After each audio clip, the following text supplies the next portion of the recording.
Wish you A happy new year my dear brothers and sisters. చాలా సంతోషంగా ఉన్నారు కదూ. ఈ యొక్క సంతోషాన్ని దేవుడు మనకిచ్చాడు. ఈ న్యూ ఇయర్ అనే గిఫ్ట్ని దేవుడు మనకి తన కృపను బట్టి దయచేశాడు. దేవుని బట్టి సంతోషిద్దాం. అలాగే ఈ సంతోషకరమైన సమయంలో దేవుని మాట ఒకటి జ్ఞాపకం చేసుకుందాం. నీ కార్యం బట్టి సంతోషిస్తున్నాను, నీ చేతి పనులను బట్టి ఉత్సహిస్తున్నాను. దేవా, నీ కార్యములు ఎంత దొడ్డవి, నీ ఆలోచనలు అతి గంభీరములు అంటూ దేవుని స్తుతిస్తున్నాడు ఒక భక్తుడు.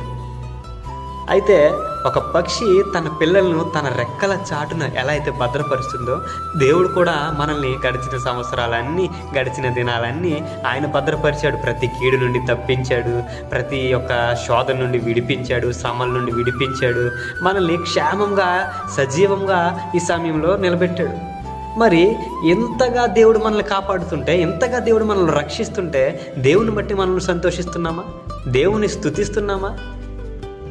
ఈ దినాన దేవుని మందిరంలో గడపాలి, ఈ దినాన దేవుని స్తుతించాలి అన్న మనసును మనం కలిగి ఉన్నామా? దేవుడు మనకు దయచేసిన గిఫ్ట్ని బట్టి మనం ఎంతో సంతోషిస్తున్నాం. మరి మన జీవితాన్ని బట్టి, మన యొక్క ఆలోచనను బట్టి, మన యొక్క ప్రవర్తనను బట్టి, మన యొక్క స్తుతిని బట్టి, మన యొక్క ఆరాధనను బట్టి దేవుడు సంతోషిస్తున్నాడా?